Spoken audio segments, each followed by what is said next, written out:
আসসালামু আলাইকুম ওয়া রাহমাতুল্লাহি ওয়া বারাকাতুহু। আশা করি আপনি ভালো আছেন। আজকে আমরা দ্বিতীয় পাঠ শিখব। তার আগে আমি আমার পরিচয় দিয়ে দিই যে আমি কলকাতা দারুল আমাল একাডেমি, যেটা অনলাইন তালিমি প্ল্যাটফর্ম, কর্মব্যস্ত মানুষদেরই প্ল্যাটফর্ম, মাওলানা আলমগীর। আজকে আমি আপনাদের সামনে যে 1 মাসের কোর্সটি আমরা শুরু করেছি তার দ্বিতীয় পাঠ নিয়ে এসেছি। দ্বিতীয় পাঠটি আমরা শিখব। পাঠ নাম্বার 1-এ আমরা আলিফ থেকে দত পর্যন্ত আমরা অক্ষর চিনেছিলাম এবং সেটি আমরা খাতাতে লেখাও শিখেছি। আশা করি আপনারা হোমওয়ার্ক করেছেন। আর যদি ওই ভিডিওটি আপনি না দেখে থাকেন তাহলে আপনি ওই পার্ট নাম্বার 1 ভিডিওটি দেখে আসেন এবং কাজ করে আসেন, তাহলে আপনার জন্য দ্বিতীয় পাঠটি পড়ার সুবিধা হবে। 1 মাসের মধ্যে আপনি কোরআন শিখবেন, একটু মেহনত করলে হয়ে যাবে। প্রতিদিন 5 মিনিট সময় দেওয়ার জন্য আমি বলেছি। দ্বিতীয় পাঠে আমরা 14টি যে অক্ষর বাকি রয়েছে সেই 14টি অক্ষর আজকে আমরা শিখব। 14টি অক্ষরের মধ্যে আমি বলে দিয়েছিলাম যে স্টার চিহ্নের অর্থ কি, সেটা 1 নম্বর ভিডিওতে আছে।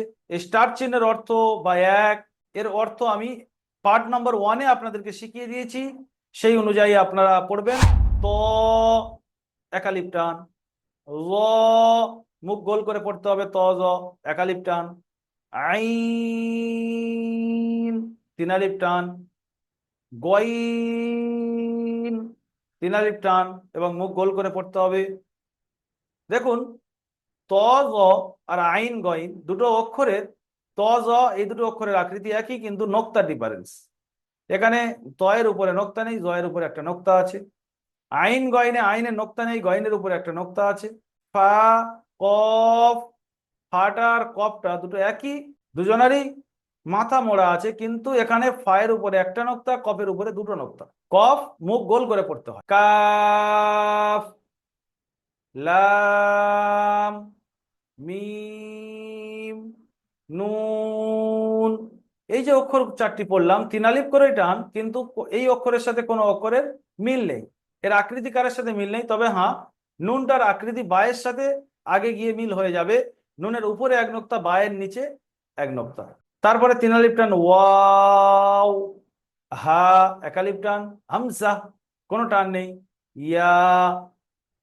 এই 14টি অক্ষর যদি আমরা মুখস্থ করে নিই তাহলে আমাদের মোট অক্ষর 29টি মুখস্থ হয়ে গেল। এই সুন্দরভাবে 1 আলিফ এবং 3 আলিফের টানের দিকে খেয়াল করে আপনি এই 14টি অক্ষরও মুখস্থ করে নেবেন। এরপরে হোমওয়ার্ক আপনাদের দেব যে এই যে 29টি অক্ষর আপনি পড়লেন, এখানে ওলট পালট ভাবে একসাথে দেওয়া আছে। আপনি এখানে ভিডিওটি পজ করবেন, তারপরে এই পুরো 29টি অক্ষর আপনি বলার চেষ্টা করবেন।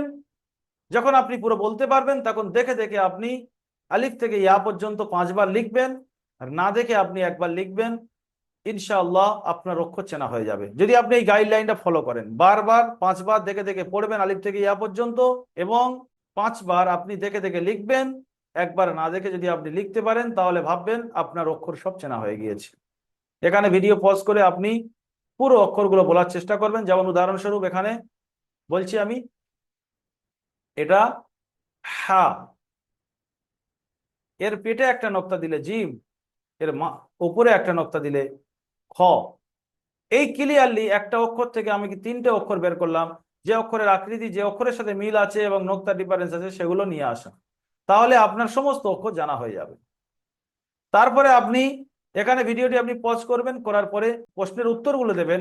মোট আরবি অক্ষর কয়টি ও কি কি? আমি আপনাদের বলেছি মোট আরবি অক্ষর 29টি। কি কি? আলিফ থেকে ইয়া পর্যন্ত আপনি পড়ে দেবেন, আপনার 29টি অক্ষর হয়ে যাবে। সুতরাং আপনি যদি এখানে প্রশ্নের উত্তরটা দেন আপনার আলিফ থেকে ইয়া পর্যন্ত মুখস্থ হয়ে যাবে। তারপরে আমি আপনাদেরকে শিখিয়েছিলাম যে কিছু অক্ষর 3 আলিফ টান হয়, কিছু অক্ষর 1 আলিফ টান হয়, কিছু অক্ষর একদমই টান হয় না। তো যে 3 আলিফ টান হয় সে অক্ষর মোট কয়টি? আপনি বলবেন মোট 3 আলিফ টান হয় 15টি। দেখে নেবেন আলিফ থেকে ইয়া পর্যন্ত 15টি অক্ষরে 3 আলিফ টান হয়। সেটা কি কি আপনি ওখান থেকে পড়বেন। জিম, দাল, জাল, সিন, শিন, এইভাবে আপনি 15টি অক্ষর মুখস্থ করে নেবেন। 1 আলিফ টান হয় মোট অক্ষর কয়টি?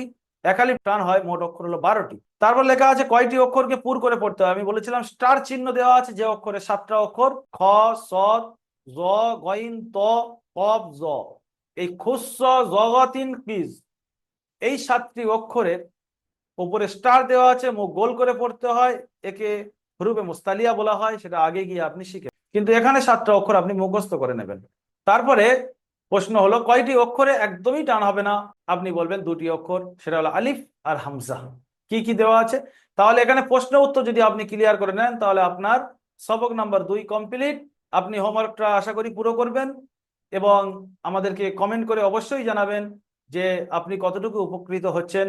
যদি আপনি উপকৃত হন, আমাদেরকে কমেন্ট করে জানান, তাহলে আমাদের মেহনতটা আমরা সাকসেস মনে করব বা আমাদের মেহনতের জজবা আরো বাড়বে। তো অবশ্যই একটা কমেন্ট করে জানাবেন আপনি কিরকম এই ভিডিও উপকৃত হচ্ছেন। তাহলে এই ভিডিওটি আপনার কাছে অনেক ভালো লেগেছে। যদি এই ভিডিওটি হেল্পফুল মনে হয় তাহলে যেরকম আপনি শিখতে চাচ্ছেন, আপনার রিলেটেড মানুষ যারা এরকম রয়েছেন, তারা কোরআন শরীফ তেলাওয়াত করেন কিন্তু অশুদ্ধ তেলাওয়াত করেন বা তেলাওয়াত করতে জানে না, তাদের কাছে এই ভিডিওটির লিঙ্কটি আপনি শেয়ার করতে পারেন। বা আপনার কাছে অনেক গ্রুপ রয়েছে, এমন সেই গ্রুপে 500 মানুষ রয়েছে, 400 মানুষ রয়েছে, সেই গ্রুপে আপনি এই লিঙ্কটি শেয়ার করতে পারেন, যাতে করে পশ্চিম বাংলার প্রতিটি মুসলমান কোরআন শিখে কবরে যেতে পারে।